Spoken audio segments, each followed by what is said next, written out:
Cold nights were not an occasional inconvenience for people in the past. They were a constant condition of life. Before central heating, electric blankets, or insulated modern homes, staying warm at night depended on understanding heat, materials, and space. What follows is a practical breakdown of how people across Europe and North America used body heat, bedding systems, and room layout to survive winter nights, and how those same principles still apply today. If you value historical accuracy and real-world utility, you're in the right place. If this kind of content matters to you, subscribe to Warfield Prepper Chronicles, like the video, and leave a comment with your own research or experience. Now, let's get straight into it. People treated body heat as a shared resource, not an individual one. For most of history, sleeping alone was a luxury.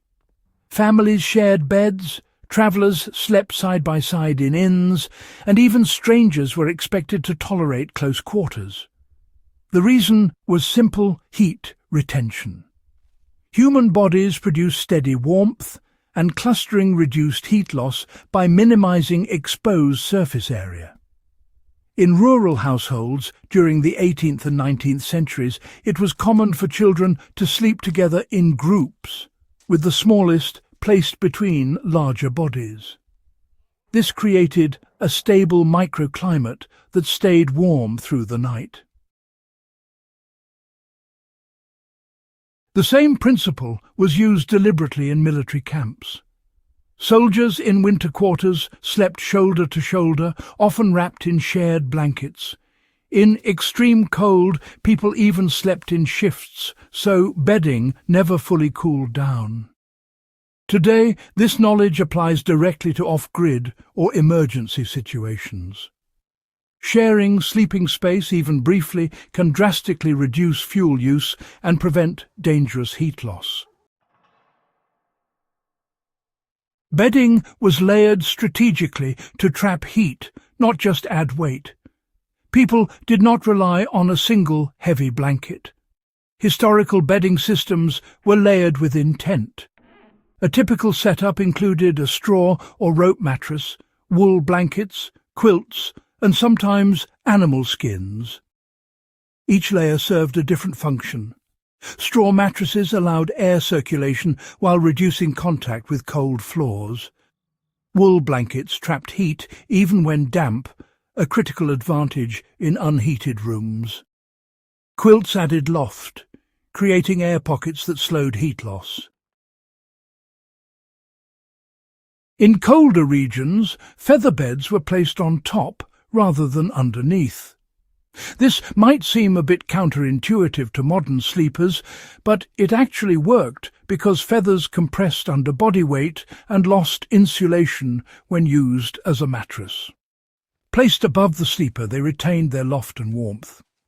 Today, this translates into understanding insulation placement. If you're cold at night, adding insulation above you is often more effective than adding it below, especially if the ground or bed frame is already insulated. Bed curtains and enclosed sleeping spaces were used as thermal barriers. Beds were often built as enclosed systems. Four-poster beds with heavy curtains weren't just decorative status symbols, they were actually heat management tools. Drawing the curtains reduced drafts and trapped body heat, effectively turning the bed into a small heated chamber. In colder climates, box beds were built directly into walls, sometimes with doors that closed entirely. This concept is still relevant today. Modern campers use bivy sacks for the same reason. In a home setting, creating a smaller sleeping enclosure with curtains or even temporary barriers can raise nighttime temperatures significantly without heating the entire room.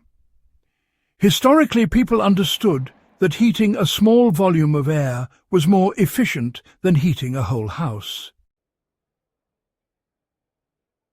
You know, floor and wall proximity actually mattered more than the size of the room itself. People didn't just place their beds randomly. Beds were positioned away from exterior walls whenever possible, because, well, stone and brick would just leach heat right out.